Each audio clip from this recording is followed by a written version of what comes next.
حضور فرما رہے ہیں سب سے اونچا کیریئر یہ ہے قرآن پڑھو اور پڑھاؤ، اور یہ تو ہمارے ذمے لگا کر گئے حضور۔ خطبہ حجۃ الوداع میں کیا کہا تھا؟ میں صرف تمہارے لیے تو نہیں بھیجا گیا تھا، وَمَا أَرْسَلْنَاكَ إِلَّا كَافَّةً لِلنَّاسِ بَشِيرًا وَنَذِيرًا، اے محمد ہم نے آپ کو نہیں بھیجا ہے مگر ساری نوع انسانی کے لیے بشیر اور نذیر بنا کر۔ تو حضور نے تو تبلیغ ابھی صرف اہل عرب تک کی تھی، رسول تو تھے وہ پوری نوع انسانی کی، وہ کون کرے گا؟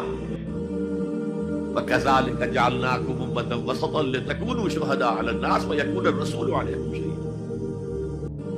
ہم نے تمہیں امت بنایا، کس لیے بنایا؟ خیر امت بنایا، امت وسط بنایا، درمیانی امت بنایا، ایک کڑی ڈال دی ہے۔ دیکھیے حضور سے پہلے رسالت 2 کڑیوں پر مشتمل تھی صرف، اللہ سے جبرائیل نے لیا اور وقت کے رسول کو پہنچا دیا، اب وقت کا رسول پہنچا رہا ہے آگے۔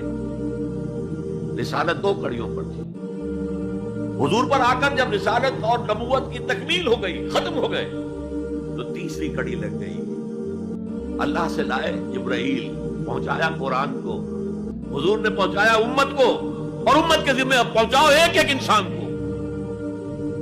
یہ ہماری امت کی حیثیت سے ذمہ داری ہے، اور چونکہ ہم نے یہ ذمہ داری بھلا دی اس لیے آج ذلت ہے، خاری ہے۔ کیا حیثیت ہے ہماری؟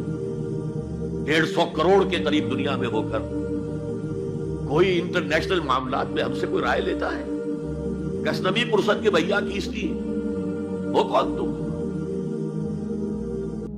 حالانکہ دیکھیں کتنا بڑا رقبہ ہے، سارے وسائل اللہ نے دیے۔ آج کی سب سے بڑی دولت مسلمانوں کے قدمے کے نیچے ہے، تیل کی۔ عزت نام کی کوئی شے نہیں۔ وہ تیل والے جو ہے ان کا مذاق اڑتا ہے، چاہے وہ شاہ فہد ہو اور چاہے وہ امارات کے امراء ہو، کوئی ان کی حیثیت ہے، کوئی عزت ہے؟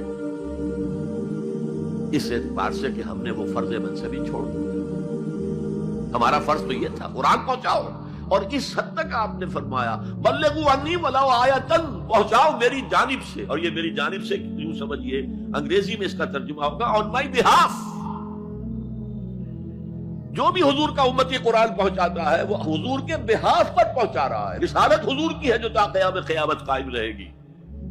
نبوت محمدی آپ کے انتقال کے ساتھ ختم ہو گئی، رسالت محمدی تو جاری ہے، تا قیام قیامت جاری ہے، کوئی اور نبی اور رسول آ رہے نہیں۔